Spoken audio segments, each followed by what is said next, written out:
March 18th, 37 AD, 2 days after the death of Tiberius, Gaius Julius Caesar Augustus Germanicus, commonly known as Caligula, is announced by the Senate as the third emperor of the Empire of Rome.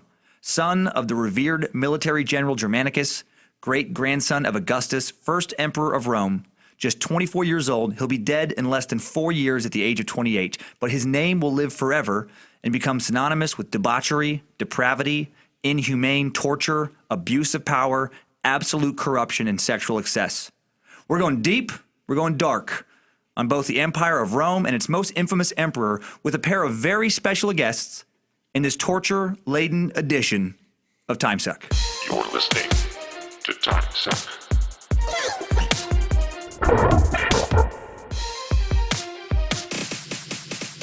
Wow, big show today, everybody. Big show. Very excited. Thanks to Timesucker Dustin Cyphers via Facebook for asking for Caligula. Huge thanks to Timesucker Jesse Howard for sending me a ton of Caligula info, including pointing out that, quote, an important thing to remember in this episode is that all the facts you'll be getting will be speculation, opinions, and observations from ancient historians such as Tacitus, Suetonius, Cassius Dio, and other random Roman dudes. Some of the things that are, quote, history are really just these guys bagging on someone they collectively didn't like, and a lot of it is just overwhelmingly not true. All right, so when we do talk about Caligula's exploits later in the podcast, we should keep in mind a lot of the stuff that was written about him wasn't firsthand, eyewitness testimony, a lot of conjecture, but I think sometimes conjecture is more fun than absolute truth. Thanks for all the new subscriptions, iTunes reviews. Timesuck hit number 42 on the iTunes top comedy podcast chart, its highest chart position yet. All hail the power of Elron, fucking the Ronald, man, rocketing us up the charts using that Dianetics. Only about 60 iTunes reviews away from the next bonus episode. Pablo motherfucking Escobar been posting the pictures of you Timesuckers wearing that sweet first-generation tee up at Dan Cummins Comedy on Instagram and Facebook. I know I have more of those to post, by the way, and I will get those. I also got caught up on all the messages sent to me, as far as I know, through this past Tuesday. So if you messaged me more than a week ago, hit me up again. And now there's dedicated social media handles just for Timesuck, and I'll be pushing that to everyone soon. Man, just so many good changes. Thanks to Timesucker Jordan Kasusic for setting those up. Thanks to Timesucker David Gimple for staying on me about the Timesuck email list I'll be rolling out at some point. And I appreciate the new PayPal donations and the Timesucker Amazon shopping by clicking the respective PayPal and Amazon buttons at timesuckpodcast.com. And now the first of two big announcements on the podcast. Happy to announce I just signed with Midroll, a company dedicated to connecting quality advertisers to quality podcasts.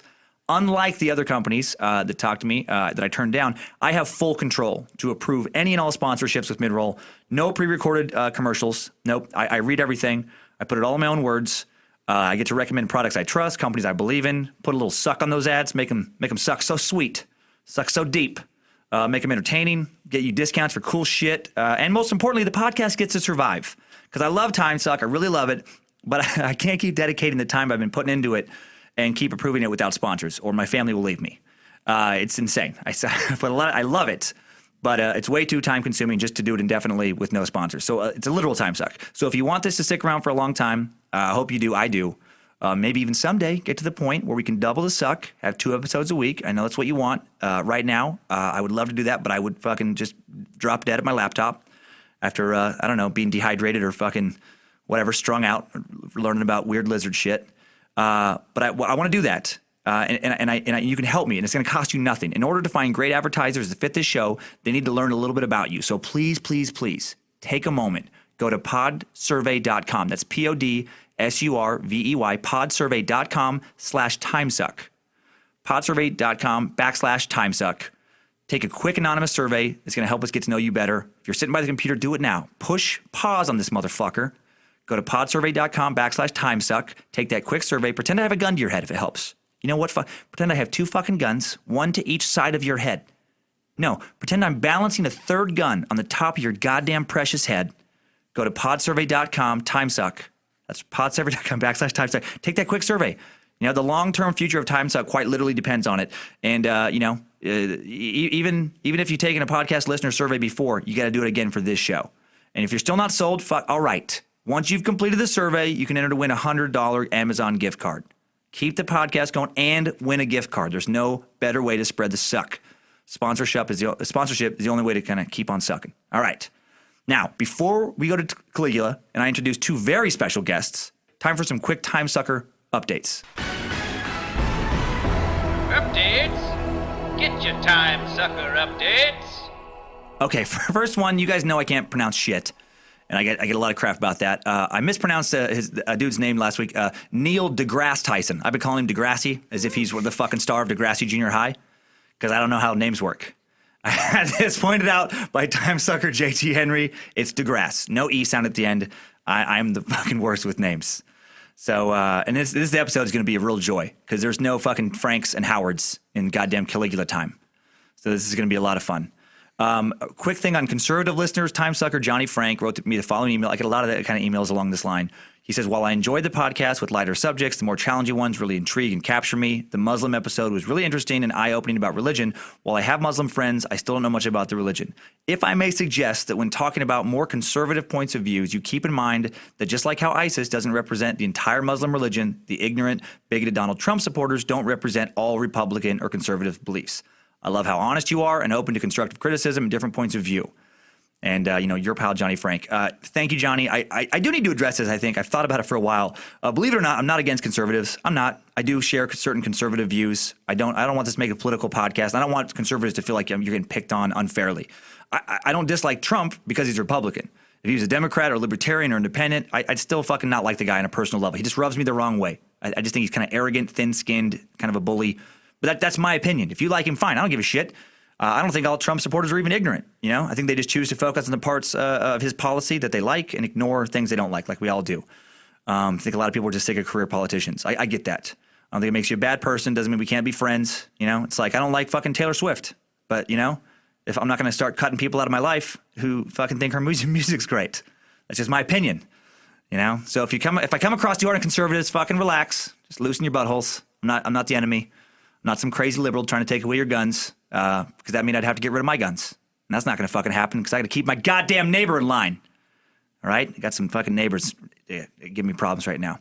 Anyway, last thing is Master Sucker. I've been referred numerous times now in emails as the Master Sucker, and I got to say I fucking love it. Sounds kind of like motherfucker, which is one of my favorite swear words. It's weird. Sounds like an insult, but it also reminds me of the strain on FX, like I'm like the head vampire. I'm the Master Sucker, infecting others with curiosity. So that was adorable, and I appreciate it. And last little grammar thing from Timesucker Ryan Waller. He says, sent me an email, and he goes, I'm no graduate of Gonzaga or anywhere else, but I must point out that the word nuclear is pronounced nuclear, not nuclear, as you have a tendency to say. I'm an unrepentant grammar Nazi, and you've shown yourself open to correction on such things. I just want to have you say it. Say it. Nuclear. God damn it, Ryan. Okay, I fucking get it. Nuclear. I'm gonna fucking go nuclear on Caligula here in a second. All right, and that's it. That's it for Timesucker updates. Thanks, you guys. Thanks, Timesuckers. I needed that. We all did. All right. So now it's time for Caligula and my two special guests. Many of you have asked for guests, and listen, I'm not going to do it all the time because I don't want to share too much of the suck. And I tried it one time early on. I thought it was all right, but then I was like, nah, I want to do just me. But these guys get it. I have two goddamn champions in the room right now, two murder moguls. I have so much murder these guys are into. They probably have both murdered several people, and I don't even fucking care because they're good at what they do, and I feel like it gives them a pass. I have the host of the very popular Crime and Sports podcast, and becoming more popular by the second podcast I also like very much, Small Town Murder, James Petrogallo. I'm one of three people on Earth who can pronounce his name correctly, and Jimmy Wisman. Oh, thank you for having us, Dan. This is exciting. Man, this is great. We're pumped. I love Timesuck, and we're excited for Caligula because it's right up our alley of debauchery. Well, you guys, understand debauchery like few people on Earth do. And everybody out there, I just want to say, he's in the studio, so you can't see Dan, so I don't know what he tells you, but he had to turn off a Taylor Swift song to record, and he strapped on his Make America Great Again hat as the mics went hot. So he's full of shit. I don't know what he's telling you fucking people. That is awesome. I'm very excited to have you guys go on this journey because this is great. I will say, I referenced my kid last episode, and I let my kids listen to some of these episodes. Might want to have the kids sit this one out. Probably. This is intense. This is the most intense times like I've gotten. I did so many moments where I'm like, God damn it, this guy, and just Rome in general. Yeah. And I think to understand Caligula, we do need to understand the time he lived in. And because you can't dig into Rome without some weird sex stuff coming up, and there's so many weird violence things, and And that really kind of like gives him some context. It's not like he was doing this stuff today. Yeah. And the best way to kind of look at the history of Rome and maybe understand it from the birth of Rome up until the time of Caligula is with the Timesuck timeline. Strap on those boots, soldier. We're marching down a Timesuck timeline.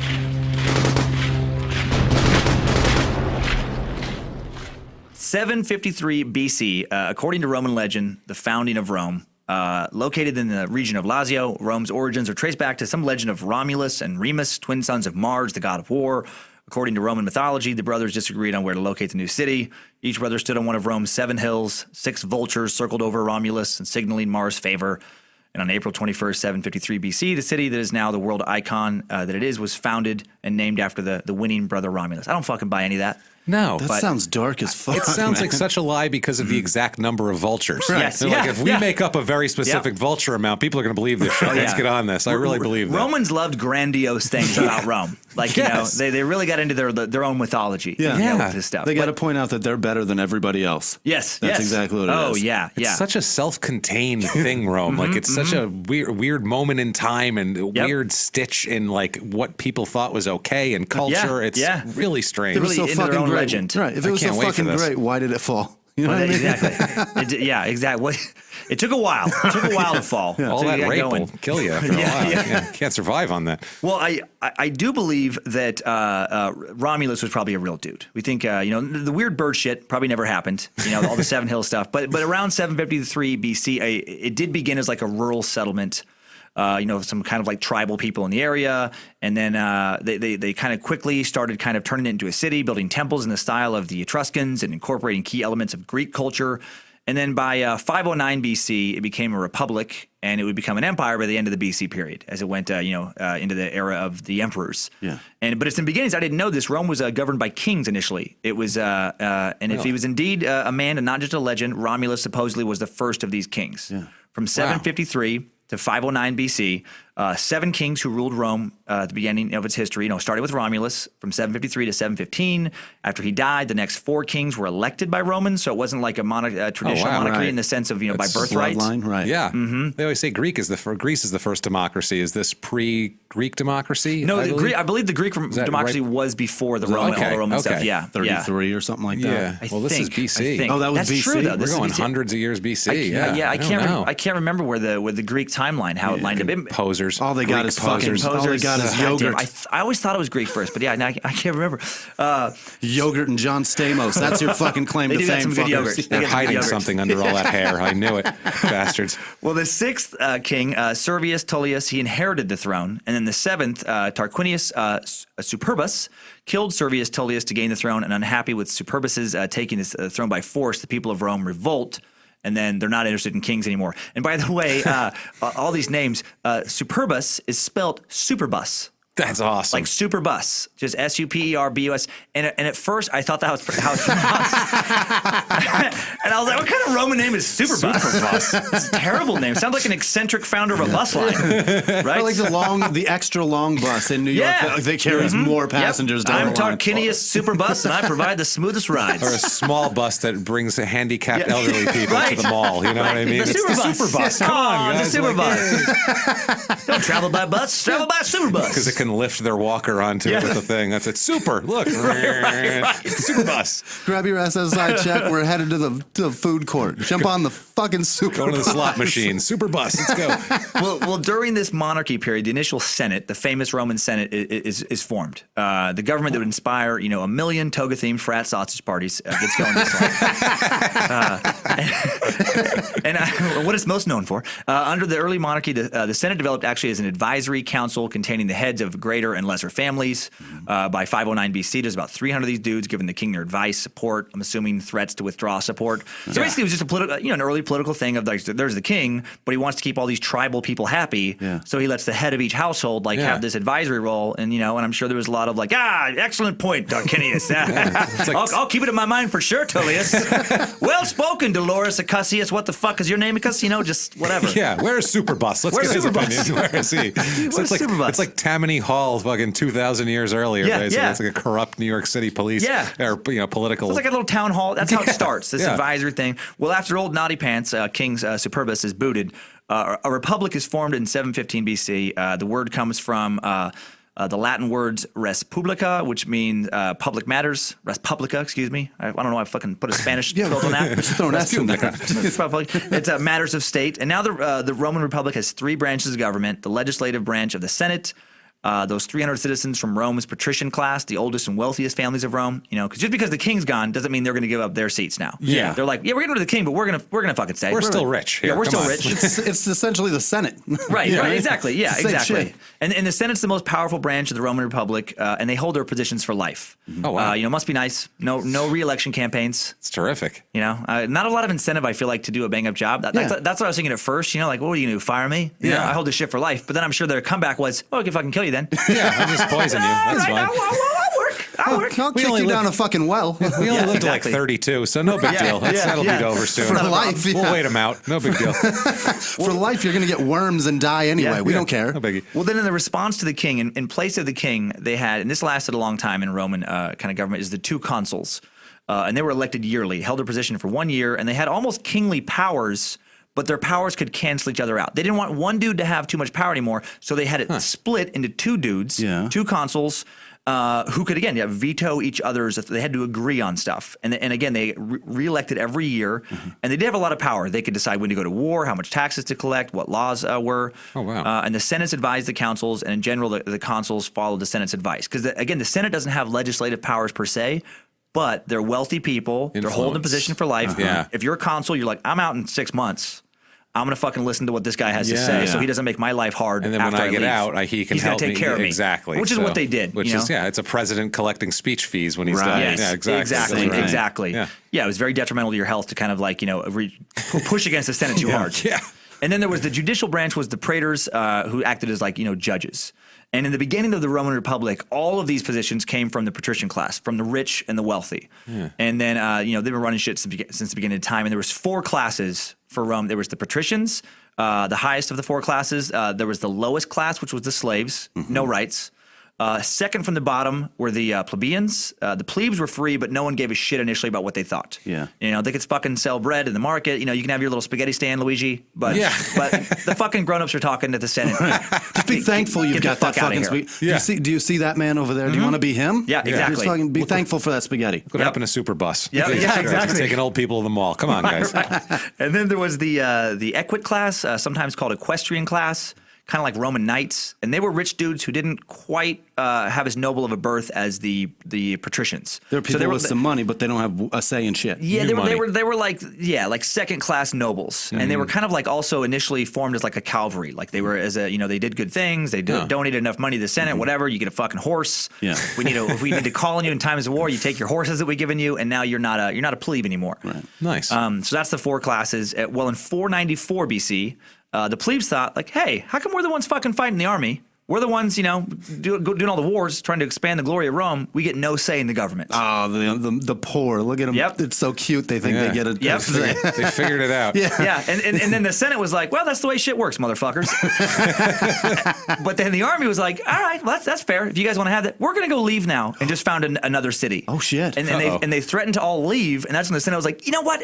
Actually, when I looked at the fine print, you guys should have more rights. That was a mistake we made. Our bad. So they realized they need poor people. Superbus drew up the concrete. That was all Superbus. Really sorry. Just blame it all He was on a him. dick. So they realized they need the poor. They can't have servants and tavern wenches and the fucking army without some poor people. So now a new government position of tribune. The tribunes are added to the legislative branch of government, and they're elected yearly. They represent the concerns specifically of the plebeians, and they had a lot of power.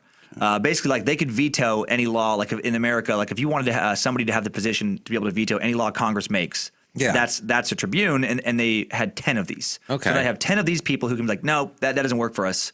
also part of the government. We need that. And- So They're kind of like Congress in a Kind of, way, but then they're also a check on other things. A lot of checks and balances A lot going of checks on here. and That's it kind of interesting. gets too convoluted, which is kind of creates the rise of emperors later. We're going to see that. They keep trying to make everybody Simplify. happy. Too many stalemates. Yep. One-page Yep. tax plan. Yeah, it's one of those. Yeah. Healthcare is too complicated. Yep. Yeah, it's that shit. Yeah. It's getting, and they did realize that in times of war. There was an early precedent for kind of like what an emperor would become later, all the way back in 458 BC. This little system of theirs worked when no one was trying to fucking destroy them. But then when someone's coming for the gates, you can't be like, well, actually, I think that we should do this. Right. And they were like, and they would have a special kind of clause for this where they would have dictators that would serve for 1 year to handle kind of wartime situations. Like the first one was Cincinnatus, a former consul in 458 BC. And they fucking gave him the reins. They're This is like martial law, basically. Yeah, exactly. For one dude for a year, they were like, Superbus, you can fucking calm down. Tyrannosaurus rexicus, you can shut the fuck up. Cincinnatus redicus, Pedicus rosicus is in charge now.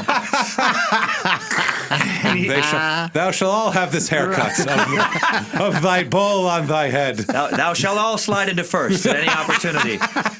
And Pedicus Rosicus is over there over at Caesar's palace just signing autographs all day. Right. That's beautiful. So he handles it, and then they add another thing. 435 BC, they add the censor. So it's continuing to evolve. Now the position of censor was created. All these positions, and at first the censor was just in charge of like taking kind of like stock, like the censor, or the census, excuse me. Yeah, about how many people there are, how much livestock, how much goods, all for tax purposes.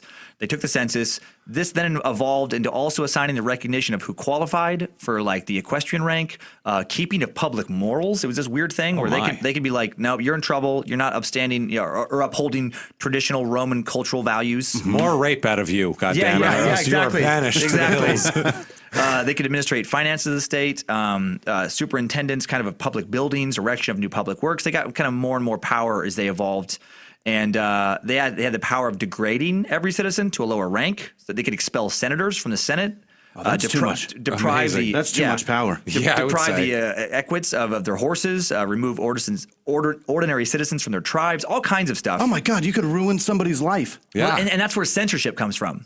They could like fucking censor you, Wow, that term. Like they had and they were somehow a little bit less powerful than a consul, but they held their position for 5 years. So they were kind of like basically the most powerful, position. Yeah.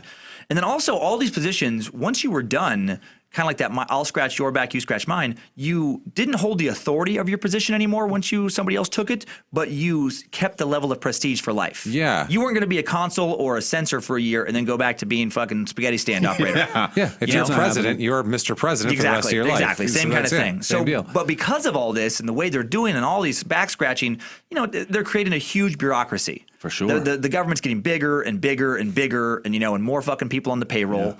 376 BC, Licinian law says that one consul must be elected from the plebeian class. So now they have another fucking thing with the plebes. I kind of like that one though. Yeah. That seems like a fair move. Right, so they help out the poor, except for the slaves. Now, the whole time there is the slave class. Yeah. And, the slaves, I'm sure, eventually were like, hey, guys, now that all these changes, what about us?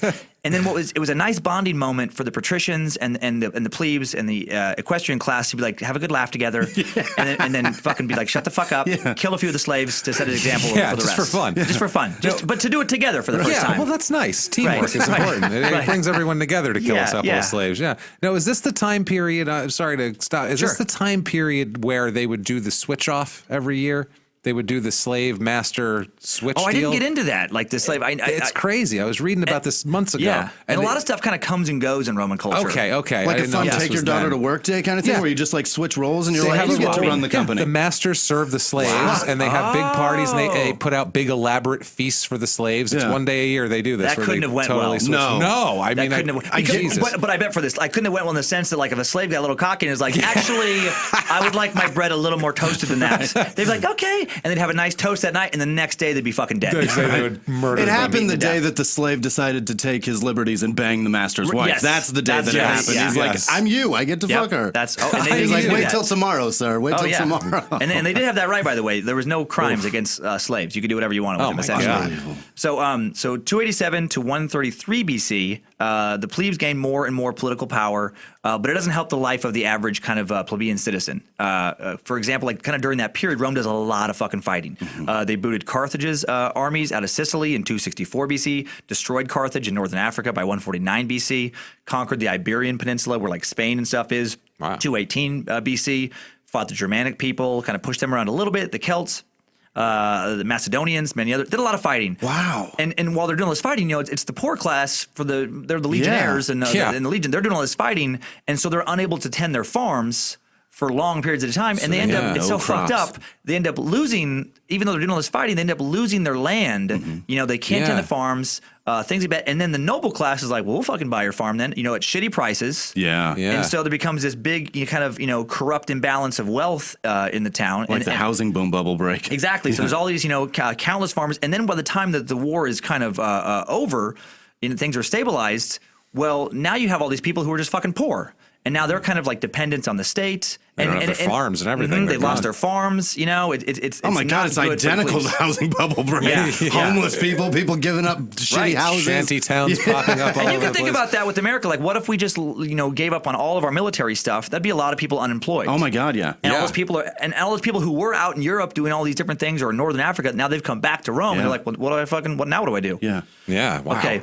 So by 60 BC, shit's gotten out of hand in Rome. People are fucking pissed. The republic's no longer working. They're poor, they're angry, they're fucking hungry, unemployment's out of control, riots and violence are breaking out in the streets. People are, they're hungry, they're desperate. Even more rape. Yeah. More rape. Oh my God. Rape, right. even. They've upped the rape quota. This just is a ripe situation for some fucking monster to just show everybody his power and say, you all bow to me. Exactly. All right. Exactly. It's the triumvirate. This is the first triumvirate, and it's a group of 3 dudes who come together to try and restore order to Rome, and of course push their own personal aspirations. Bloodthirsty, bloodlust, vicious human beings. Exactly. One is Julius Caesar. Rings a name. I believe he's the founder of Little Caesar's Pizza. I believe so. I think so, yes. too. This is where I know him from. Makes a very famous poor pie, quote, but pizza, it's cheap. pizza. He's really known for that. He stood atop the mountain and said, pizza, pizza. That'll be $2 slices for all of Rome. $5 hot and ready. Hot and ready. One topping only, please. Yep. So there's Julius Caesar, Pompey, and Crassus. And then they join forces into what's the triumvirate, fucking Thundercats, all that shit. So Crassus, to kind of like who these people are, Crassus, in addition to commanding troops, had a lot of money. He was the largest landowner, richest man in Rome. Pompey was considered the greatest military commander of his time, a lot of political connections. And then, of course, Caesar, military hero as well, prominent, well-liked politician. And they just kind of take over. They're like, this shit isn't working. They just, through their political connections and money and influence, take over the politics of Rome, get elected as consuls, use their kind of money to break up the current stranglehold of the Senate over Roman life. And they do all right with all that. They're making a little bit of progress and kind of getting life better until Crassus literally loses his head in battle. He's beheaded in 53 BC, the Battle of Cara. And when he dies, the relationship between Caesar and Pompey deteriorates. Oh, boy. And now a civil war breaks out. And this would happen here and there in Rome, where it's like, you got these guys that are out fighting, conquering for the glory of Rome, fighting these battles way far in Gaul or whatever. Yeah. And they're commanding all these armies. And just because the people in the Senate back at Rome are like, well, this is the way we want it to be now, sometimes the army be like, no, we don't fucking like that. Right. And they're on the ground actually doing it, so they can pretty much do what they want. Exactly. Yeah. And now you have these 2 generals who are like, each want to take over Rome. And, Caesar and Pompey. And so Caesar wins. He kicks, he finally destroys Pompey and wins this little civil war. And then after kicking a little extra ass in Asia Minor in northern Africa before heading home, he returns to Rome a dictator. All right. And when Caesar's, I always thought he was the first emperor, and technically he's not, but he kind of set the tone to be an emperor in Rome. Yeah, he's the template emperor. The template, Even though Augustus is technically the first emperor, Caesar was a dictator. He held the tribunate. So he just kind of consolidated all the positions: the consul, the tribune, the wartime dictator. Yeah. He's like, I get to do fucking all of that. That's how we're going to do it now. What's most impressive to me is that he did all that shit in sandals. What have you done in sandals? Nothing. Right. I have a hard time walking a long distance in sandals. I have a hard time walking in sand in sandals. And this son of a bitch conquered an entire fucking country. With those clothes, though, his balls were very free to flow. I think that's what it is. He had a breeze. I think that's honestly, when your balls balls feel free and clear, it doesn't matter what your footwear is. You know what I mean? I really feel like that. I'm just blown away. It down. Sandals specifically come back up in this episode. Really? Really? Sandals, very big resort? connection between Caligula and Sandals. A little funny one. Oh, man. That we're going to call back to the rest of this episode once we get to it. Wait. Yeah, so this all happens in 48 BC, 46 BC. Caesar now he's taken over the power of the censor as well. He just keeps like adding more positions to his title, which he just decides he's going to have for life. So now he's fucking everything. He's censor, tribune, general, consul, dictator, and then he does this thing with the Senate where he starts naming people to the Senate and just basically people who are going to do what he says. And he raises their number from a couple hundred to 900. Oh, boy. Oh, man. So he just decides, like now he has all these puppets, so he also has control of the Senate. He has control of fucking everything. He was a sycophantic rubber stamp Senate now. He can do whatever he wants. Exactly. And the Roman citizens have no problem initially with his power grab. You know, things, again, weren't going well under the Republic. He'd expanded the empire. Romans always loved their military conquest. They took a lot of pride in their generals kicking some ass. Yeah. And he pushed a number of economic reforms through that benefited the poor. And he led the high life for about 2 years. That's how you do it. Yep, and then things were going great until he got stabbed roughly a shitload of times by a group of politicians not happy about his power grab. Yeah. You know, all the people he'd been disenfranchising in the patrician class, all these other powerful people, don't like that he's like, I fucking run everything now. And then, of course, one of them being Marcus Brutus, you know, the et tu Brutus.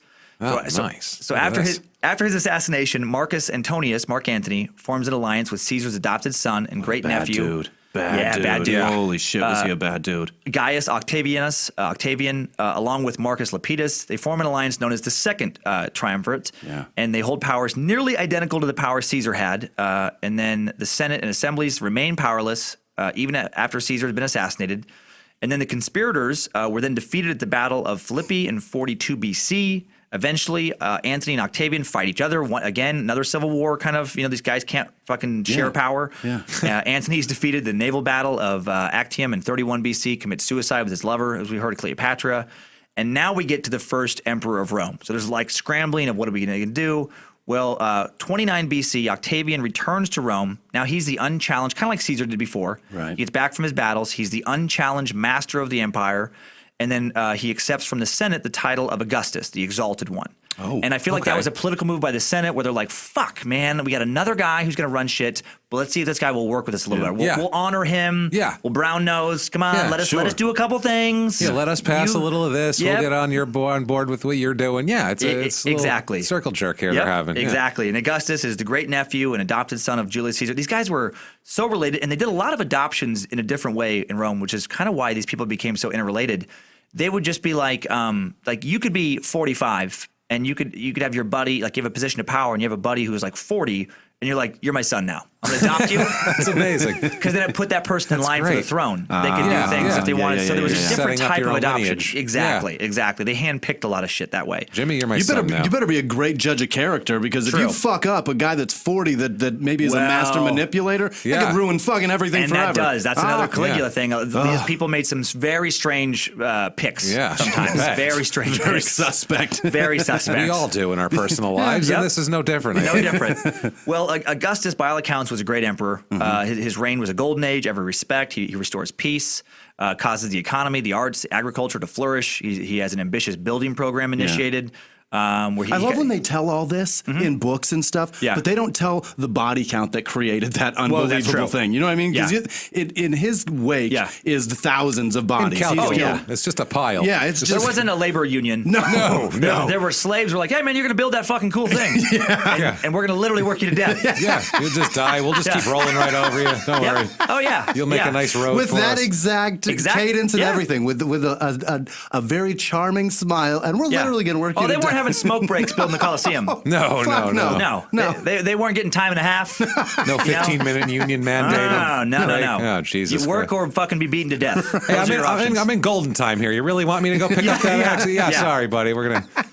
So he builds, all kinds of stuff. He 82 temples in 1 year at one point. Famous public baths of Rome that are still there today. Those are constructed under Augustus. Poet Virgil composes his epic, under this time. The Aeneid. I should have looked up the pronunciation of that one. It's a fucking crazy word. Aeneid. So however you want to say that is up to you. I'm looking forward to next week's podcast when somebody corrects that. Yeah. It's pronounced the Onid or the Enid, or it's pronounced Superbus. He's doing his goddamn best. You fucking pronounce 400 goddamn Roman names and cities. So anybody corrects anything on this, go fuck yourself. God damn it. Dan's doing a fantastic job. Sit back, listen, and fucking enjoy. He was up till 1:30 last night. Oh my God! I get way too into this. So he passes a lot of sweeping reforms. He does a lot of good stuff, and he does a lot of actually morality stuff. He makes adultery illegal. And he's That's not even illegal here. Yeah, exactly. He was strict about it too. He was so strict. He adhered to himself these laws. He banished his own daughter, Julia, and granddaughter for adultery. He took this stuff seriously. He was trying to clean up Rome. He's trying to clean up Rome. Yeah. When he dies in 14 AD, his official last words were, quote, "I found Rome a city of clay, but I left it a city of marble." So he's proud of what he did. Not bad. Yeah. He built something. His body is cremated. It's put in this big mausoleum. He's kind of basically proclaimed a god amongst the host of the other Roman gods in the pantheon. Like they used to do that when emperors would die or whatever. Like starting with Augustus, I mean, these guys were considered kind of like almost living gods. It's like which Caligula takes farther again later too. It's like their version of the pyramids. It sounds like where they're like, like putting them out for the next journey or whatever. Yeah, exactly. Whatever, they can go to Mount Olympus and hang out with Jupiter and whoever the fuck. Exactly. Yeah. But playing devil's advocate, that's kind of pompous to say. Oh, sure. That's super arrogant. Well, and you know that no matter Augustus was a good emperor, but he's still an emperor. Yeah. You're not like a hey, whatever you guys want to do kind of emperor. Yeah. No. A good emperor is like, I'm gonna fucking beat you to within an inch of your life for looking at me wrong. It's a decent emperor. But I'll let you live. Yeah. You're like, oh, what a great guy. We all He's going to let me live. He's going to let me live. He's not going to kill my whole family. Hey, look at that. Kind and merciful. Exactly. So 14 AD, we're almost up to Caligula. It's the reign of Tiberius now, the second emperor. He was the adopted son of Augustus, and apparently he had no desire for the throne. Tiberius' father, Tiberius Claudius, Nero, was not a fan of Augustus. This is all weird how they pick people. And check this out. Augustus had Tiberius' father banished from Rome when Tiberius was a boy for basically not liking him being the emperor. Yeah. And then when Nero dies, and this is not the famous emperor Nero. These guys shared the fucking same names all the time. Damn it. Makes it very confusing when you're reading about this shit. But when Nero dies, his mom, Livia, reaches out to her now dead husband's enemy and ends up marrying. So how fucking weird is that? So, or what I wonder, the way this stuff works, their egos, I wonder, because Nero hated Augustus, did he hate him because he knew he had a hard-on for his wife? Yeah. Or did maybe Augustus's ego was so big, he's like the guy I fucking banished, now I'm going to take his wife after he died. That. Yeah, I like that one too. Yeah. Here's something my mom did. My mom was married to a man. And she went to bring him dinner one night, and he wasn't there. And his coworker told my mother that he was out with the parts girl, with his girlfriend, the parts girl. Yeah. And my mom, he was like, "Who are you?" My mom's like, "I'm his wife." And, and so he broke the news to her. And then 8 months later, my mom married that guy. Wow. So basically the same thing. Okay. All right. Well, he knew a good woman. He didn't like how she's being treated. That's amazing. And that guy turned out to be a piece of shit too. So whatever. Okay. Well, weird in this sense. Where how weird would it be for Tiberius?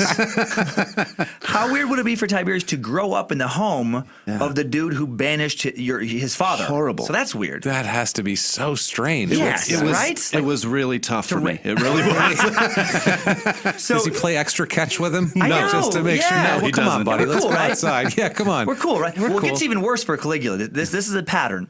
So in my experience, he yells at you extra loud because he's essentially taking out his hatred for that man on you. God. Oh, nice. Well, maybe that's what happened to Tiberius. Probably, I could see it. Well, shit, let's find out. So he takes the throne. He's reluctant. He has mixed feelings about Rome and the whole emperor thing because of his own childhood. And but then he also doesn't want somebody else to get it. He doesn't necessarily want to be emperor, but he doesn't want to be the guy who's supposed to get it and then not have it because he kind of wants some of the perks to go along with it. And so he does another thing emperors do all the time. He starts taking out some rivals. And the closest person he has to a rival is Germanicus, Julius Caesar Claudinius. Germanicus is his adopted son, and an incredibly popular and successful general. He was going to be like the Rome's Alexander the Great. He was a young, kick-ass general, handsome dude. Badass name. Germanicus. Oh, he controls about a third of all of Rome's armies, and he's Tiberius' successor to the throne. And also many of Rome's generals think he should be the emperor now. They're not big fans of Tiberius. They don't think much of him. They want Germanicus. I think he's ready. They think he's ready, and then Germanicus dies, kind of under suspect circumstances, possibly poisoned, October 10th, 19 AD. I can think of a suspect. Yeah, there's rumors that Tiberius commanded it. Well, that doesn't sit well with Caligula's mother. This is Caligula's father, Germanicus, and Agrippina suspects Tiberius returns to Rome to accuse him in person. Not a good fucking plan. seems bad. You could have done that over text. Yeah, could have done that. Maybe send a homing pigeon and let them know that way. Oh, yeah. Feel it out maybe a little. Because, by the way, you have a terrible name. That's the worst name. Agrippina? Terrible. Agrippina the Elder is actually what she became known as. It's even worse. What a terrible name. Get your old dick out of here. We're not interested. Like a farming dick. That's what it sounds like. Well, Agrippina believes that. Oh, it's a girl. It's even worse. Exactly. It's a male name. It's a mother. Yeah. The mother believes that her sons, Nero Caesar, Drusus Caesar, and Gaius Julius Caesar, Caligula, should be considered next in line to the throne. Also not a smart thing to be talking to the emperor about. Like, these guys should fucking be the emperor. And it doesn't work out well for her or any of her sons other than Caligula. I'm sure some of them at this point had to be like, Mom, maybe you could shut the fuck up. This is not going to work well for her. You are a woman. You are a woman. Take it easy. She's going to school yelling at their math teacher. Yeah. Like, I got to be here every fucking day. Seriously. Like, she's mean enough. Well, Tiberius has Drusus starved to death. Nero's assassinated. And Agrippina herself is exiled. And this is crazy. Flogged so severely at one point that depending on which account you believe, she was either flogged till she lost sight in one eye. Wow. Or flogged until her fucking eye came out. Wow. One of her eyes flogged out. Oh, wow. Yes. Flogged right out of there. And they leave out the part where they raped that eye socket. You know they did. God, and skull fucked to death. Yes. Yeah. Possibly. No, she actually starved to death. So then she starves to death. What's worse? Well, I know. What's worse? I can't think of it. It's a poll we can put out to you guys. call Whether it. starve to death or get your eye hole fucked out to death. Which one? Right after you fill out the poll to determine Dan's ratings, then go find after that that. poll. Let us know. So Caligula and the youngest son Caligula and his three sisters, they were seen as too young and not a threat. Now check this out. Talking about the weird choices, they then go to live with Tiberius. It's like these guys just love to collect the children of rivals or something. Horrible. So it's like Vito Corleone going to live with the guy who killed his father and mother, like and training under him. That's the weirdest thing ever. Wouldn't you think like, hey, I wonder if this kid might grow up to someday kill me? Right. He might harbor some for the little small infractions of flogging his mom and starving her, banishing his father, killing all of the rest of his killing his father, killing his brothers. Every day you wake him up and tell him something that their mother had planned for them. Your mother was gonna fucking murder you. Yeah. Do you know Bad that? lady. She was terrible. So now that we've made it to the age of Caligula, let's hop out of this timeline and explore his life in some depth. Good job, soldier. You made it back. Barely.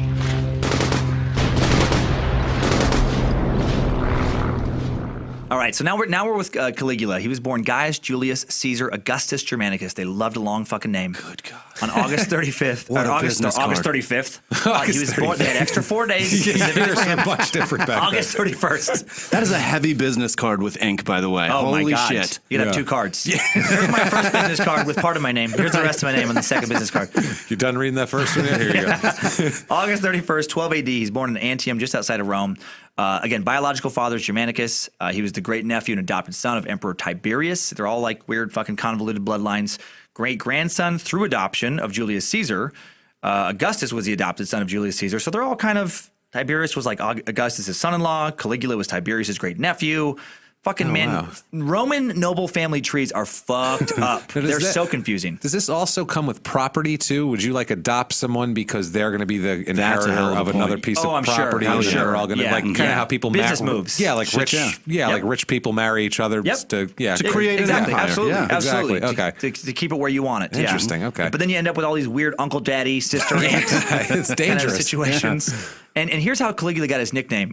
We talked about sandals earlier. It sounds so sinister, right? Caligula. Yeah. Like it sounds just fucking evil. Sounds like a blood sucking, it sounds like a vampire. It's a vampire. Yeah. Caligula. Actually, it means little boot. Whoa, isn't that cute? Little boots. That's it was adorable. a kid's nickname. Meant little boots as in baby shoes. His father, Germanicus, badass military leader, commander of 8 Roman legions, and these soldiers wore these boots kind of like sandals, and they were known as Caligas, or Caliga. And Caligula's mom, Agrippina, liked to dress her up, kind of like women do today, to be just like daddy. And so she would dress him up in a little miniaturized version. He's the baby of the family, baby boy anyway, of a little military outfit complete with these little baby boots. Oh, wow. And he got the nickname Caligula, like Little Boots. And then what's weird, and apparently Caligula fucking hated it. Yeah. And it stuck with him forever. But I just think it's so weird to still refer to a murderous emperor by their baby nickname. Like, what if Hitler was called Little Peanut by his mom? Yeah. What if, even worse, what if Hitler translated in German to Little Peanuts? That'd be amazing. And it was just, Heil, Little Peanuts. Heil, sweet chipmunk. Something crazy, fucking Caligula, baby boots. We all remember the horrible time when Asia was just ruled by Scooter and he terrorized everyone. And exactly. It was a terrible time for all. And Jeffrey Little Slugger Dahmer chopping up those little yeah, exactly. Wow. So, after his dad's poisoned, one of his brothers is assassinated. His mom and other brother are exiled on treason charges in 29 AD, both of whom will then die. 17-year-old baby boots. And his 3 young sisters, Agrippina the Younger, Julia, two Julias. The fucking weird shit with their sharing names in Rome. Didn't even go Julia 1 and Julia 2, just Julia. Different middle names and shit. Well, initially, adolescent Caligula sent to live with his great-grandmother, who's also Tiberius's mother, Livia. That's a great band name, by the way, Adolescent Caligula. That's an amazing punk band. Punk as fuck. That's punk as fuck. That's right the name there. of your next special for sure. Adolescent Caligula. So then she dies, though. She dies a year later, as great-grandmothers often do. That's one of the things about great-grandmothers. Not long lifespans.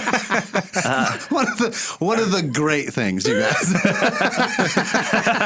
So then he's sent to live with his grandma, Antonia. A year after that, Tiberius thinks, well, why not have all these teenagers whose entire fucking family I've murdered come live with me? Fair. I'll raise them on the Isle of Capri. Keep your friends close and your enemies closer, I guess.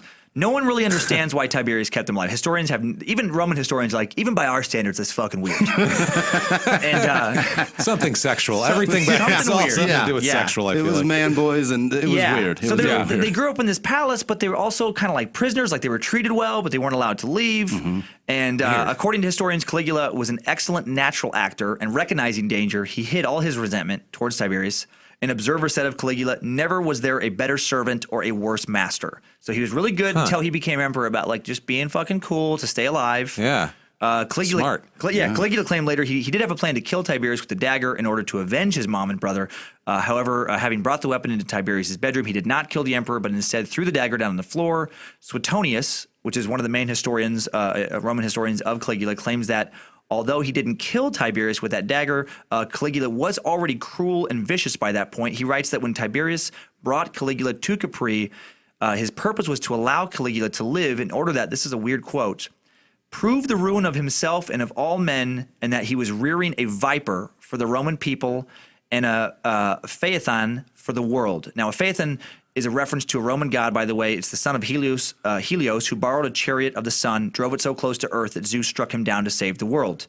And so basically, he wants to create some guy to burn down Rome. Because if you remember, even Tiberius was raised by somebody who had fucking harmed his father. Right. Yeah. And had a lot of resentment to Rome. Oh, wow. And he's not interested in Rome. He's ruling from Capri. He's secluded himself. So there's theories that he was just I'm going to raise a fucking monster, unleash it upon this fucking city, and fuck all you guys. Wow. Weird that shit. is the most vicious thing ever. Yeah. That's terrifying. He's cultivating a monster. Oh, my God. Is what some people think. Yeah. Well, Tiberius, again, not happy about being emperor. He had an overbearing mom, Livia, who had a huge lust for power, pushed him towards the throne, hated her for it, didn't even go to her funeral when she died later.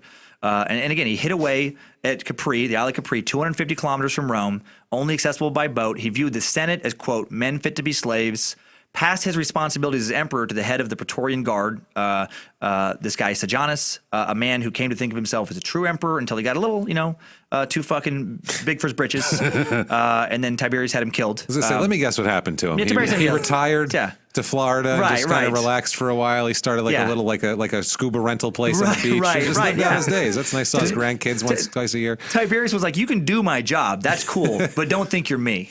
Or you're fucking dead. Did anybody ever interview Donald Trump's dad and ask him what he feels about America? I'm kind of curious about that right now. Yeah, exactly. Yeah. Oh, that's hilarious. So he's very hands off. After the execution of Sejanus, You can put your hat back on, Dan. It's all right. He didn't know. I'll put the hat that is We won't hilarious. judge you. It's okay. So after the execution of this guy, he's even more hands off, and basically he wants to be emperor so he can have all the wealth from being. He just wants to hang around on Capri and enjoy his life. And then have somebody else do all the work. Mm-hmm. Okay, so despite like the overwhelmingly negative characterization left by Roman historians, Tiberius actually did leave the imperial treasury with nearly 3 billion sesterces upon his death, about 5 billion in today's dollars. And because rather than kind of embark on costly campaigns of conquest, he just chose to strengthen the existing empire by building additional bases, using diplomacy as well as military threats, generally refraining from getting into petty squabbles between other competing frontier tyrants, and just fucking checking himself out completely. Shopping just at hiding Walmart, out, essentially. Yeah, he's hiding out on the Isle of Capri, just being like, nah, just let's keep things the same. He's clipping coupons. He's like, hey guys, let's get this under control. But let's talk about Caligula. Rumors of what happened when he went, because this is some weird shit. When he was growing up with Tiberius, the guy who basically murdered most of his family, and there's that whole question of did he groom Caligula to be a sadist? Well, apparently the death of Germanicus did bring a change to Tiberius's personality. According to Cassius Dio, he became increasingly cruel towards those who were suspected of plotting against him. Slaves were tortured to make them testify against their masters, etc. Tiberius would often pretend to pity people he had punished while he maintained a grudge against those he had pardoned. Suetonius said, about his demeanor, Tiberius did so many other wicked deeds under the pretext of reforming public morals, but in reality, it was to gratify his lust for seeing people suffer. So there was a lot of rumors about him being sadistic. And I watched this documentary on Amazon called Caligula, Paranoia, and Brutality in Ancient Rome. And there's some weird claims in there. One is that Tiberius had people he wanted to get rid of come visit him on the Isle of Capri, and he lived on this palace on the top, kind of above this cliff. And then he would just have his guards throw them off the fucking cliff.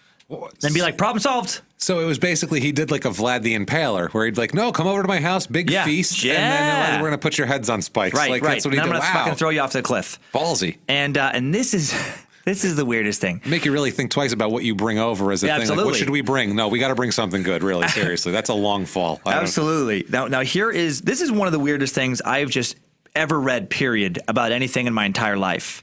Tiberius was allegedly a pedophile towards young slave boys. Oh my God! That was very common in Rome and not even frowned upon. That part wasn't really frowned upon. I'm going to get more into that later. Adultery illegal, pedophile. Oh, Yeah. That's fine. Pedastry, like it was a whole thing in Rome of like relationship between men and boys. But check that out. He had a troop allegedly of young boys called fishes who had been, quote, trained to swim between his thighs and nibble his genitals as he swam. Oh no! My God, like a Japanese pedicure. Yes, but with boys being the fish, Like a and Roman your pedophile. your dick instead of the toes. Is that where the prison term "fish" came from? Is that I don't it? know. You're I gonna don't swim hear that between connection. My thighs and diddle my taint up. Now- I don't know what. That is horrific, but I also can't tell you how funny it is to watch a 50-ish, grandmotherly-looking British Roman historian talk about that. This lady who looks like this sweet middle-aged lady talk about trying to swim beneath his thighs and nibble his genitals. So great. So great. I want my grandmother to read that to me. Yeah. One day I'm going to make her do it. And I'm like, how do you get here? But I think it's a combination of extreme wealth, power, boredom, hanging on this island, but it is so crazy to me that you get to the place not only where you want something that specific, you want young boys to nibble your genitals as you swim, but you have a quote troop of them trained. What is there a fucking trainer? He's like, all right, kids. You've been a little off on your genital nibbling lately. You guys, no, you don't do a breaststroke. That's gonna clip his thighs. You want your arms at your side, mouth open. You're gonna learn how to breathe. Light nibbling. We're not dick biters. We're fish. We're genital nibblers. Like, what is happening? Not piranhas, fish. Not piranhas. What Come on, the kids. fuck? It's 4:00. Turn Dora off. It's time for class. Let's go. He called them like betas or something. Yeah. Oh my God! So then, finally, 37 A.D., at the age of 77, Emperor and swim coach Tiberius either dies of old age or is smothered with a pillow by Praetorian guard Naevius Suetonius Macor at the request and or help of Caligula. There's a lot of rumors that Caligula finally fucking choked this dude out. Awesome. Well, as soon as Tiberius is dead, Caligula gets the fuck off the island he'd been forced to live on, heads to Rome. He comes in hot. He accepts the powers of the Principate as conferred by the Senate, and people love this dude. He enters Rome March 28th, 37 AD, amid a crowd that is hailing him as our baby, our star, other nicknames. He's described as the first emperor who is admired by everyone in the world, quote, all the world from the rising to the setting sun. Loved by many, mostly for being the son of Germanicus. People fucking love Germanicus. Wow. They didn't like how he died. He was this military hero that thought whose life was snuffed out. They didn't like, Tiberius sneaking in there. And so they're like, this isn't Germanicus, but this is the next best thing. Yeah. We fucking love this. He has the pedigree related to Augustus and Caesar and all that shit, and they fucking love him. Little boots. Little boots, baby. Little baby boots. and they loved an emperor who didn't hide from them. He wasn't out on this island. He was back in Rome. Their emperor was back in town, Because before that, the guy was gone the whole time. He's at Capri, and so they're like, Long "Where the ways fuck's away. the emperor?" Yeah, this would be checked out. this would be like, he's back at the White House. Yep. Good deal. We got that and makes sense. So Suetonius, the main historical source for Caligula information we have, says over 160,000 animals were sacrificed during his initial 3 months of public reign, rejoicing his thing. That's what they did. They're like, we fucking love this guy. Go kill a chicken or whatever. Philo, another historian, describes the first 7 months of Caligula's reign as completely blissful. The love Rome had for emperors doesn't even translate to modern politics. Like, they were seen as almost gods. I feel like it's the closest we can come up to understand this is the relationship between Tom Brady and Patriot fans. It's like that's the most accurate close we can get. The way a Patriots fan loves Tom Brady is comparable to the way an average Roman citizen loved their emperor. Yeah, the way a fat guy named Sean who lives in Worcester likes Tom Brady is the same way they looked upon him as the embodiment of all they represent. Exactly. It's the same thing. Like, I'm just like Tom Brady. Just like look Tom at me. Brady. Yeah, look at that. Yeah, I can throw a pass like that. Throw wicked passes. Right. Get those fucking boxes out the dock, Sean. I hurt my knee. All right, I hurt my knee in the 11th grade, or else I'd be the backup to Brady. I'm not saying I'm better than Brady, but I could back him up. Is all I'm saying. That's it. Garoppolo better enjoy his job. Right. I'm gonna rehab this knee, and I'm gonna get back out there. Yep. So people are happy. The Patriots have won the Super Bowl. Unemployment's down. No one's trying to sack Rome. They got plenty of money in the palatial accounts, thanks to Tiberius, having those things built up. The son of one of Rome's greatest military heroes is back in town. All of the male citizens' dicks grew anywhere from 1 to 2 inches in length. The women's breasts became fuller and higher and tighter. Life is good. And Caligula, he knows how to endear himself. He grants bonuses to the military, and especially the Praetorian Guard, which is the kind of like the Secret Service. They're the guys who guard like a special army assigned to the emperor. And so he gives them a lot of money. He gives money to more city troops, money to the army. He destroys Tiberius's unpopular treason papers. Everybody who he threw out, he's like, "You're fucking welcome. Come on back." Wow.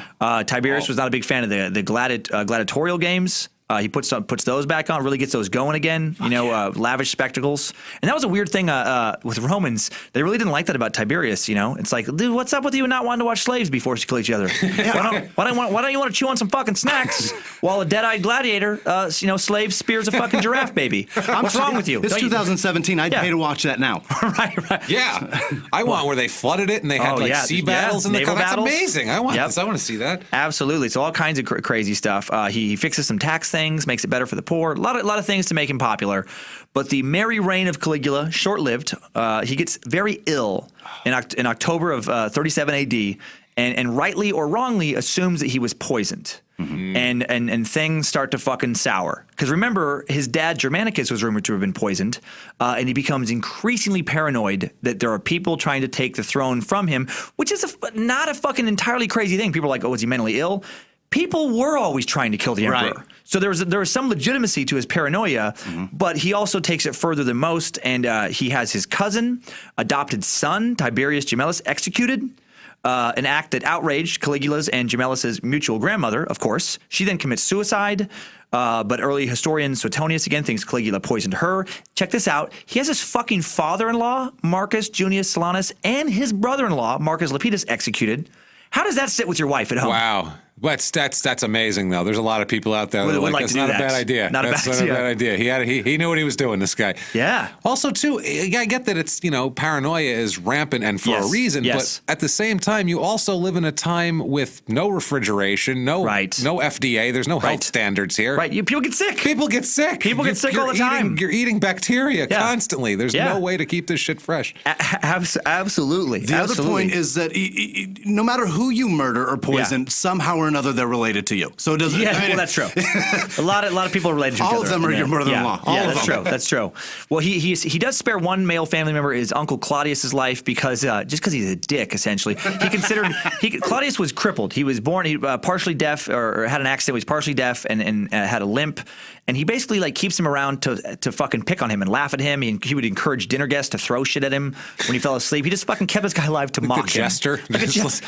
Yeah. Unintentional jester. This is the guy who would become emperor later, because he was the only. So Claudius actually ends up becoming a good emperor later. So there were two things that frat boys took from them: their clothing and then their behavior. And their behavior. Fucking mock on the weak and disenfranchised. Right. So the guy with the gimpy leg. Let's fuck with him. Right. But still people love him. Still people love him, even after all those executions. Back then, a couple family executions, not a big deal. I mean, the people are used to executions and death in a way that we won't understand. Think about life was like back then. A lot of the men of Rome used to be or currently were soldiers. And nothing against soldiers of today, but shit was way fucking different back then. You weren't killing somebody from a sniper rifle or a plane, a bomb, or like a video game type console from miles away. It was face to face. You're feeling their blood fucking spurt on your face.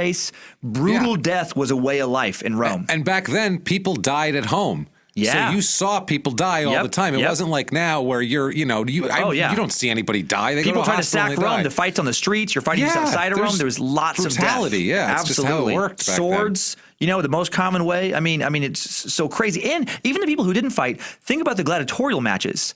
Even like the common citizen, your fucking grandma is sitting there fucking munching on some lamb or some shit or whatever kind of, cracker, watching a giraffe, or not a giraffe, a giraffe, that'd be fucking crazy if a giraffe beat somebody, but watching a lion just tear apart some slaves. Right. They were used to bloodshed. So, a couple executions are like, fucking whatever. The life's like, that's Rome. That's Rome. Well, we like it now. Yeah. It's a horror movie, but they didn't have movies. Yeah, it's just that's their true. real life. They're like, I want to see people now. I want to see a head get cut off. They're like, I want to see a real fucking head get cut off. I don't need it to be special effects. Right. And this guy, no matter what he does, he's still the son of Germanicus. Yeah. He's still related to Augustus and Julius Caesar. And he did still do nice things. He aided some people who lost property in fires. He abolished certain taxes. He gave out prizes at public events. He would literally throw money around. He allowed new members into the equestrian and senatorial orders. Improved the harbors in Rhegium and Sicily, which allowed increased grain exports from Egypt, so it aided times of famine. He's like a rapper. He's got boats and he's throwing money around. This guy's a gangster. And they loved expanding the empire, and he did. He pushed further into Africa. Not him, but his generals laid the groundwork for conquering the British Isles, added several aqueducts, bringing more water into Rome. The Egyptian obelisk that's to this day in front of St. Peter's in Rome, he brought that over. So, he did do he actually had the imperial headquarters on Palatine Hill. Latin name Palladium gives us the word palace. He had this big palace built, he did a lot of stuff. And then he also took decadence to a new level. He's only the third emperor. And he's the first one to really he had these lavish love boats built. There was this nearby lake. He had built these huge floating villas, these with marble columns and sculptures and jeweled bathhouses where he'd host drunken orgies. It was on the lake Nemi. It's 19 miles south of Rome. I'm in. Oh yeah, I'm not judging him right now. Right, so he's endearing himself. He's endearing himself to some of the senators and stuff. Is he having young boys swim around his nutsack while this is going on at all? I'm guessing so. Never mind. I'm out now. The genital nibbling will come up again later. Actually, it's good to know. I was in for a second. It evolves to chewing. Actually, oh my god, it gets crazier. Yeah, we're gonna get to some scary stuff in a bit. Jesus.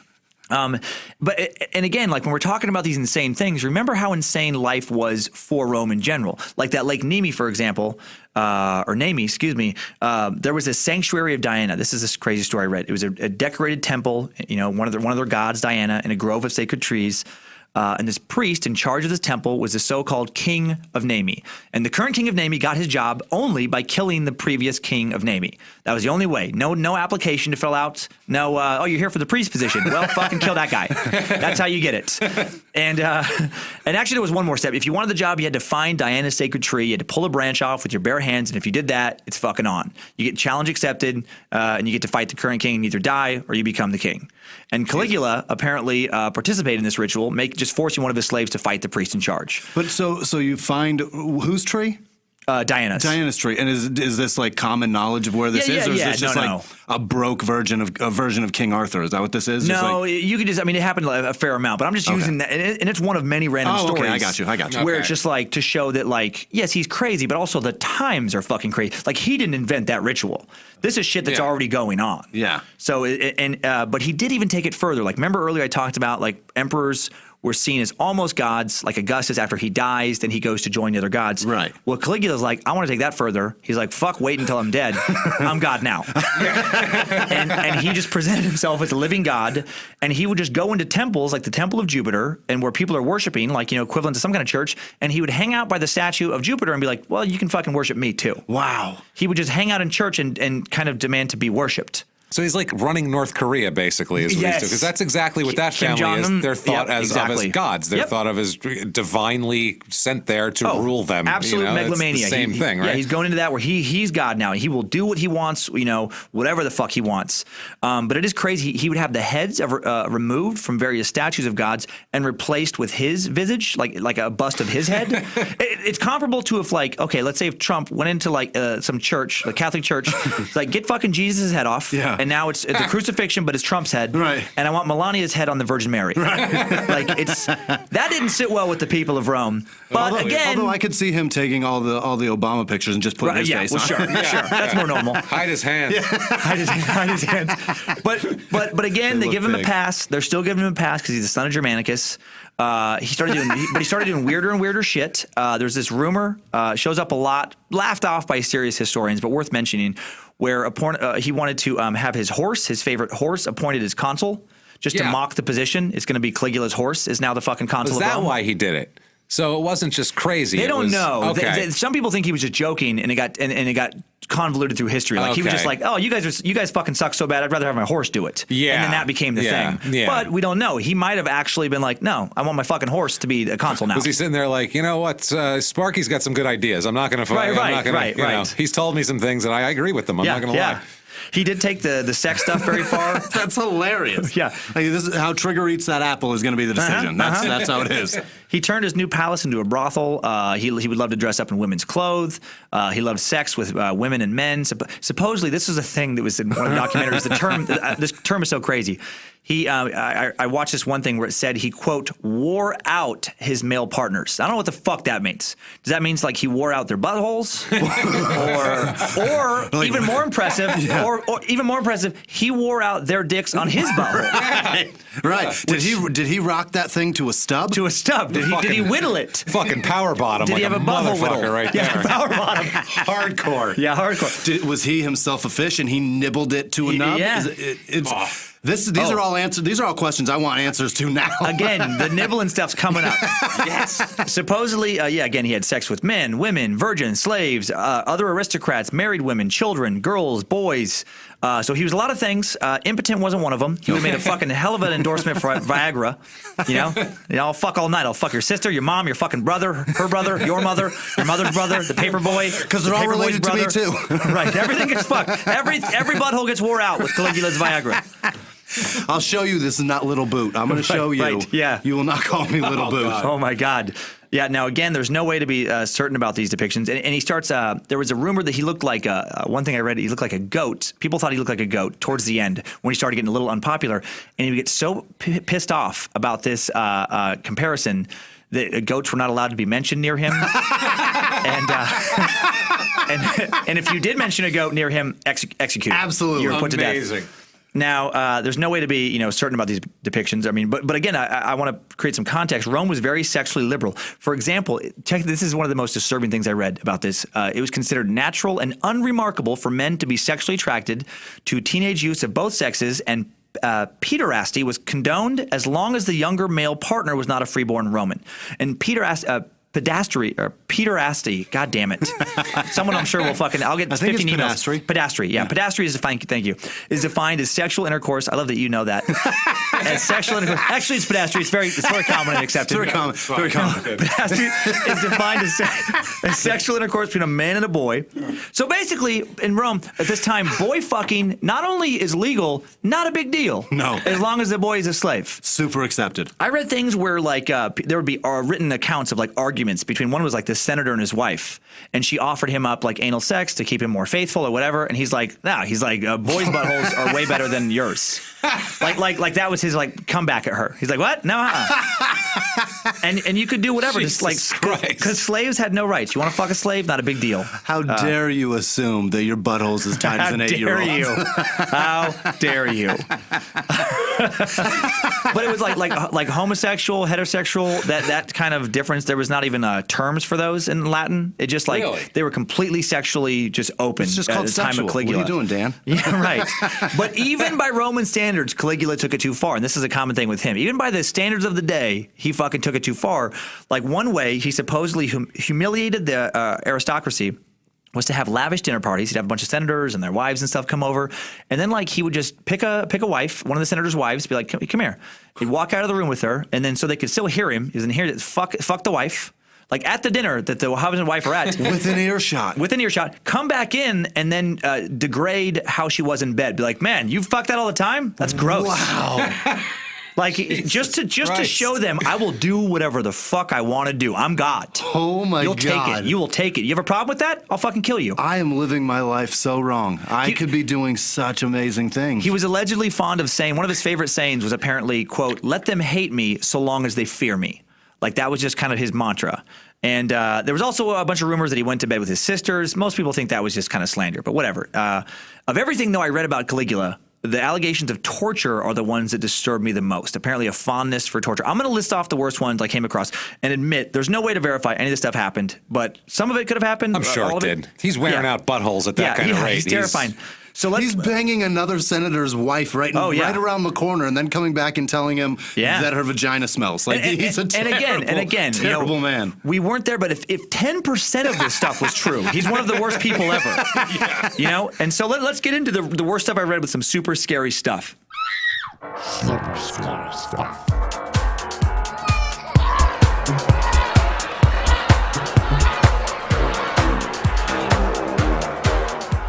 Okay. Number one, I'm just going to get right to it. Jimmy, I talked about the genital nibbling. Actually, you know what? I'm going to get into that with number two. We're going to build to that. Okay. First, let's go with some genital attacking. One source described a strange scene on one of his love boats where he had slaves of both genders tied to poles, and then he would just like all of a sudden, I guess like had them tied up in some room to these poles, and then he would run into the room and just, quote, attack their genitals like a wild animal. Like with claws? I guess that's all it said. Sounds like a game. Yeah, like a weird game he came up with. Hey guys, check this out.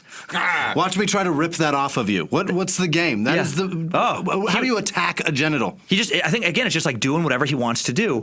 And then another one is supposedly he liked to chew on the testicles of victims. He would have a victim tied down, upside down, legs pulled apart, and then just kind of push his face down and bite and like chew on their fucking genitals, like chew on their balls and stuff. Now you're dead. I'm gonna blow you. So maybe old Uncle Daddy Tiberius, maybe he was one of those fish boys. Maybe is reenacting some nibbling, or who knows? Again, who knows? But there's one of his favorite public events, the Circus Maximus, involved throwing criminals into big pits where they were devoured by starved wild animals. He particularly loved, I guess, when lions would eat people. And supposedly one time when they ran out of criminals, he's like, man, this is fun. Why should we end the fun here? He just had some people from the stands like, fucking throw them in with the lions. So some people moments before are like, aha, get those lions. And then they're like, all right, you're next. They got a hot dog in their hand. They're like, what? Let me finish my beer first. So I paid $13 for this beer. And the Circus Maximus, by the way, is like an alternate venue to the Colosseum. It was a little bit before. The Colosseum wasn't completed in somewhere between 40 and 50 AD, so a little bit later. But this is where they had had the gladiatorial events and all that kind of stuff before the Colosseum. He would use criminals to feed his animals. It wasn't just limited to public spectacle. When meat for feeding the wild beasts was kind of limited or maybe expensive, he's like, well, let's just go to the jail. And he would just get criminals and just use them to feed to the fucking animals. How would he pick them out? Because I would think he'd say, like, well, let's grab the worst people. Anybody fucking kids? Let's grab. Oh, no, wait. That's never mind. That's okay. All right, that's fine. Anybody, like, what is the thing that would get anybody him? Half as bad as me? Anybody. Anybody. What Apparently, he also would have, he didn't like to hear their screams as they were being eaten all the time. Like, he didn't always like the noise. And he'd have their tongues removed first and then feed them. Oh, my God. Yeah. No, he's apparently the stuff you read about this guy. Oh, Jesus. That's worse. People you feel bad about how much of a monster you are, so you're more of a monster. That's right. That's fucking terrifying. I don't want to hear all those screams. Let's get their tongues out. Yeah, he's just trying to read. He's like, you know what? I got to do this. And I got this street. It's very distracting. Okay, I'm trying to come up with plans of how to torment slaves' genitals. I really need quiet right now. I gotta concentrate.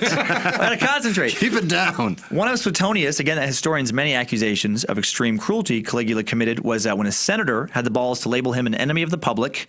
And then Caligula encouraged a mob to literally tear the man apart. First they stabbed him with swords, kind of like cut and stuff like that, and then literally pulled his limbs off of his body and then demanded that they pile his remains into a fucking heap. They turned this guy from a dude saying, I don't like what you're doing to Rome, into a pile of fucking limbs and guts and left in the street. They Gaddafi'd him. Yeah. Holy shit. Yeah.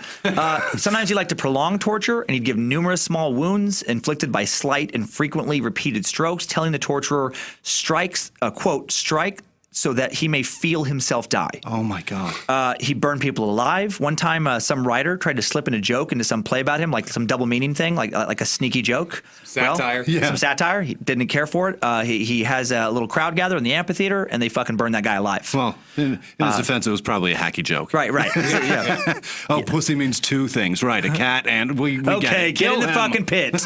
Get in the barbecue pit. Have you ever fought a fucking lion? You're about to tonight. Get in Little Boots barbecue pit. This might not be a bad idea for comedy clubs. I gotta be honest with you. I think we've come on to something here. You didn't want mic night.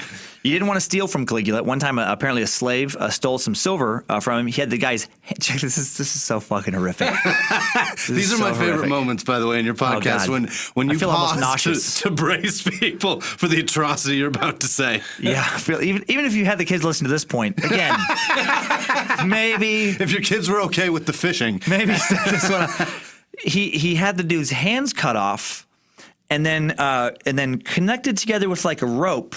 And then draped over his own neck, and then had him paraded around a party, just like to all the guests, that could see there, like this dude just fucking wearing a necklace, essentially, of his own fucking hands that were just hanging on his chest. He's walking, like they're forcing him to walk around, or they're like carrying him? No, walking. So he's walking around just like spouting blood out of these stumps. Wearing his hand necklace.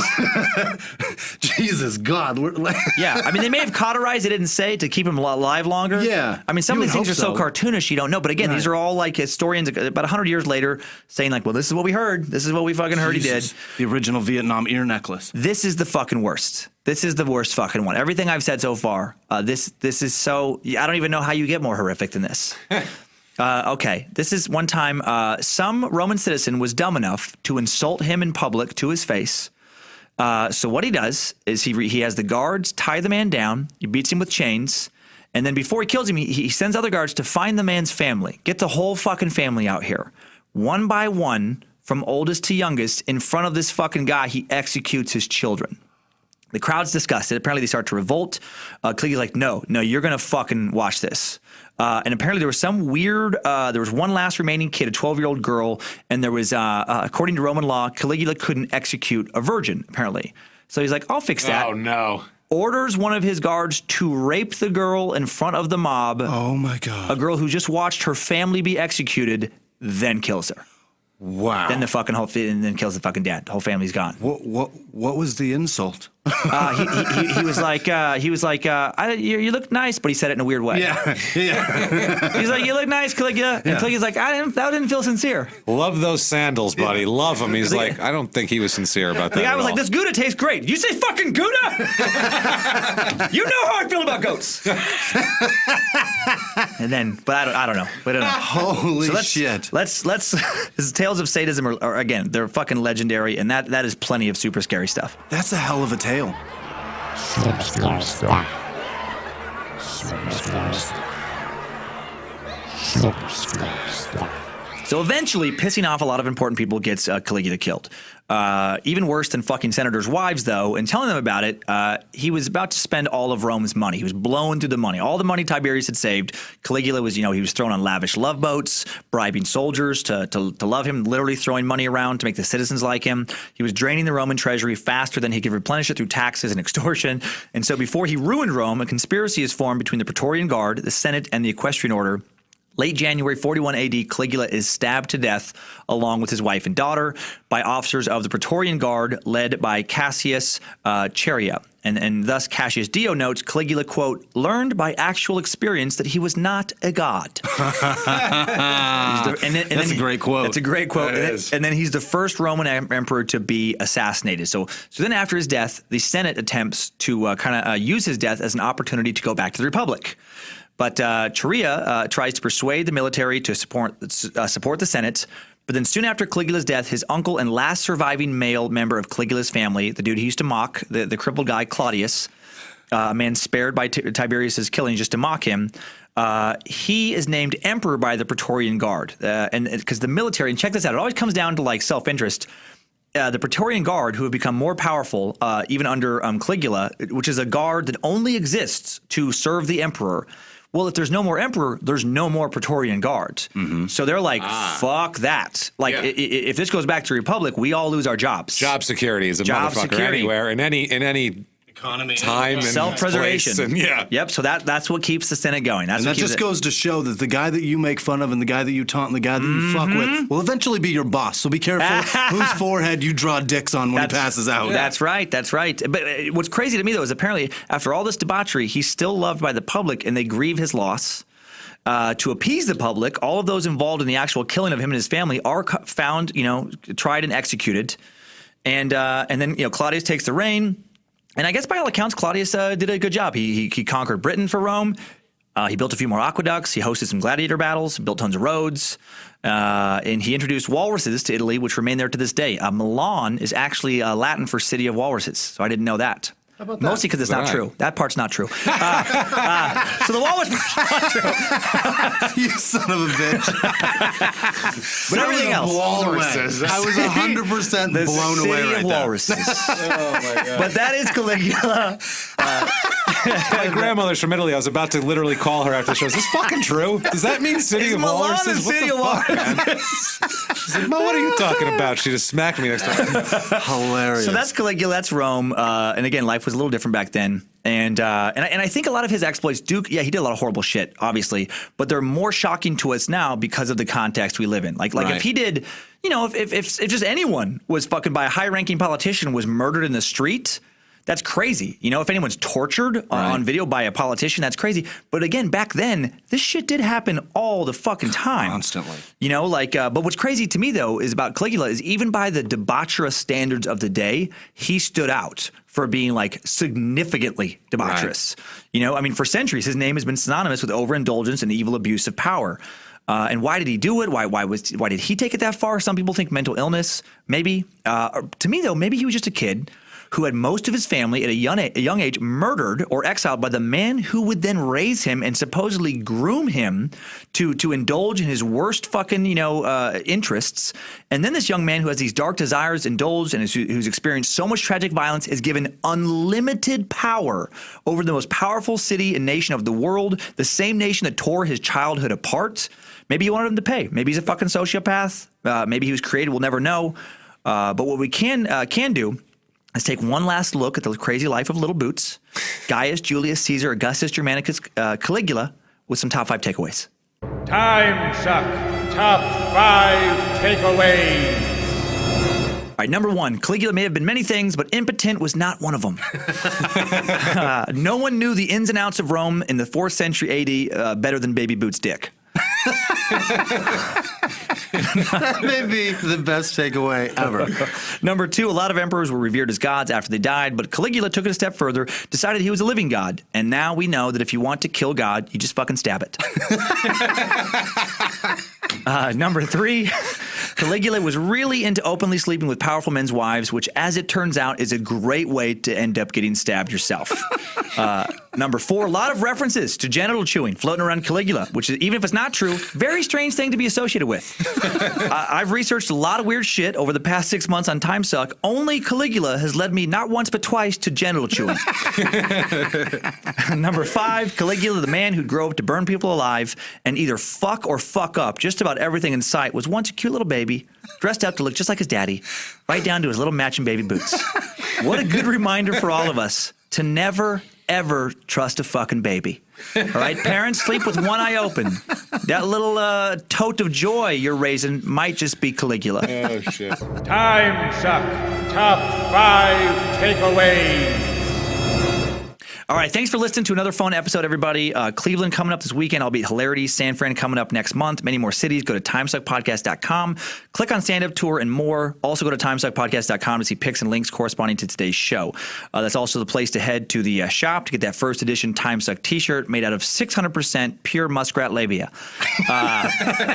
Big thanks. You are getting so creative with these. That's maybe the best one. Muskrat labia. Now, and that's your new comedy title. That's your specials album now. Muskrat. And I want to talk about our guests now. Big thanks to Crime and Sports and Small Town Murder Gang, James Petrogallo, Jimmy Wisman. Let the Timesuckers know. I listen to your guys. So I love the fucking quality you put into the research, how fun it is. But, let the Timesuck people know just exactly why they need to fucking get these podcasts. Okay, first of all, Jimmy, you can help me on this. It's crime and sports. It's you take a criminal athlete, you take someone who we've propped up as this wonderful person who just completely throws it away, and we just make fun of him the entire time. Trevor Berbick, right? Trevor Berbick. Listen, I'm going to be on the Trevor Berbick. When's that come out? That Tuesday. Okay, so tomorrow. Tomorrow. Yeah. It will come out tomorrow. This is what I mean. We just take, if you want to see an asshole who has everything and doesn't have to do anything wrong, but chooses to anyway, if you want to see him be made fun of for an hour 50. So good. The rise and fall is what I love. Oh, that's what every it is. episode of Crime and Sports is like, things are going great, things are going great, and you're like, when's it going to fucking go terrible? Yeah. Oh, he had a kid, he named him Junior. Shit, it's going to happen now, soon. Yes. There's patterns, there's everything. You can really see how an asshole is formed and how how ego and hubris. And it's every Tuesday, right? Every single What time Tuesday. on Tuesday? It comes out at 12:05 a.m. Pacific time on Tuesday morning. And also, too, Small Town Murder. Yeah, exactly. We take a little small town, we take it apart, tell you about the demographics, what goes on there, history, kind of how the vibe of the town is, and then talk about a horrific murder that happened there, or maybe multiple murders that happened from the same person, and we break that all down and just take that case apart and how it affected the whole town and everything like that. Where would you want someone to start? Like what's the craziest, let's say Crime and Sports, craziest guy so far that you think? Is there one that stands out? I know all of them are crazy, but is there one that stands out? Well, I mean, it depends on what you're looking for. If you're looking for just crazy, I would go with Mr. Dotsik, Vyacheslav Dotsik. He's a Russian UFC fighter who is also a Nazi. Oh my God, I love that episode. He's crazy. And then if you want the scummiest or the worst. Sorry, on that one, I just remember the scene where I was laughing to myself at the gym was I think it was in Scandinavia. It was some neo-Nazi compound where these dudes are fighting naked. Yes, fighting They're naked. They're training naked. In the front yard, in the snow. Outside of a tattoo parlor. That is the craziest scene. Think tattoo parlors are scary here. Check them out there. Much scarier with Nazi flags hanging everywhere. And that guy was so fucking crazy that he was deemed too crazy for even Russian prisons. Prison. Yeah, they were like, oh, we can't have him around the other prisoners. He's going to just freak everybody out. Also, too, what was his nickname? I'm sorry, Red Tarzan. Red Tarzan. Yeah, Red Tarzan. He was crazy. They'd interview him and they'd say, so what do you think about your fight? And he'd just go, bah, and run away. You're like, oh, all right, that's interesting.